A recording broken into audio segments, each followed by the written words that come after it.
The mister who stole my wife gloated at me when he got her pregnant. Now he's lost her son and mad at me for not caring about her fallen fetus.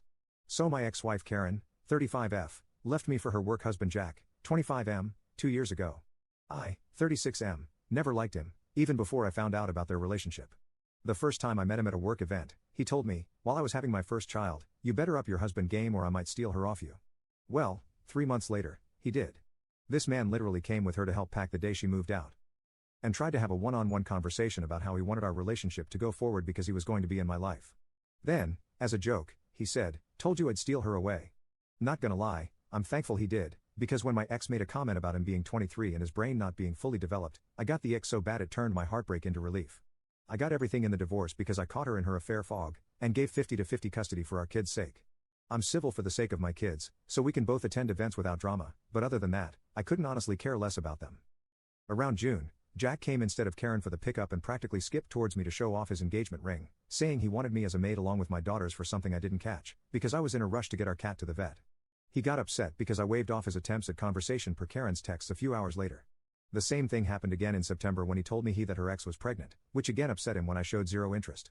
In December, as soon as I opened the car door, he practically yelled, "Karen's finally hang a son," to which I sarcastically replied. I'm sure Karen's excited for an heir to take over her lands and titles, causing drama because Karen's family found it hilarious when Jack was badmouthing me. December was the last time I saw him until today at drop-offs with Karen. As they approached me, I noticed Jack didn't look happy anymore. Jack tearfully said, "We lost the baby." I didn't answer, just told Karen that our second daughter has a birthday party tomorrow at 3 and the oldest has gymnastics at 5. Jack literally screamed at me that I was a heartless bleep and bitter, then grabbed the girls' bags and walked away. Karen said I could show a little humanity towards Jack, and regardless of my feelings, he is my kid's stepfather.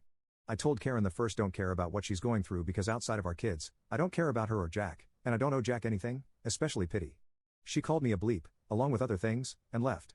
Usually, this wouldn't bother me, but my ex-in-laws, whom I'm still on good terms with, have told me I should have shown Jack some empathy and, at the very least, pretended to care for the sake of the kids. Update 1. So I texted Karen today. Due to Jack's mental state, I prefer if she or her father would do all the pickups from now on. If Jack's mental health gets any worse, I want the girls full-time for a couple of weeks until it's a healthier environment for them. Karen tried to call me, but I texted her saying I prefer texts. He said she wanted to have a heart-to-heart, but yeah, not gonna happen. I asked if it involved the girls, and she said yes, that it's also about all of us going forward and the relationship she wishes for us to have. Basically, she wanted family therapy with herself, me, Jack, and the kids. I said if she thinks the kids need to see a therapist, I would be happy to find one we both can agree on, but again, she just kept bringing it back to us.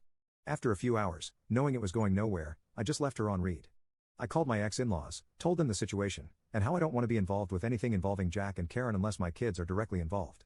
I reminded them that I've expressed multiple times that I don't care, and I don't want anything more than a civil co-parent relationship. I told them that even though I value my friendship with them, I will go low contact if it happens again. Mother-in-law apologized, saying she was very emotional because, at the end of the day, Karen is her son, and she was heartbroken, plus the baby was her grandchild, which I completely understand and I forgive her. Now, here's where it gets weird. Jack showed up to my house, randomly and uninvited. I've watched enough true crime to know not to open the door, so I talked and recorded her via the doorbell cam.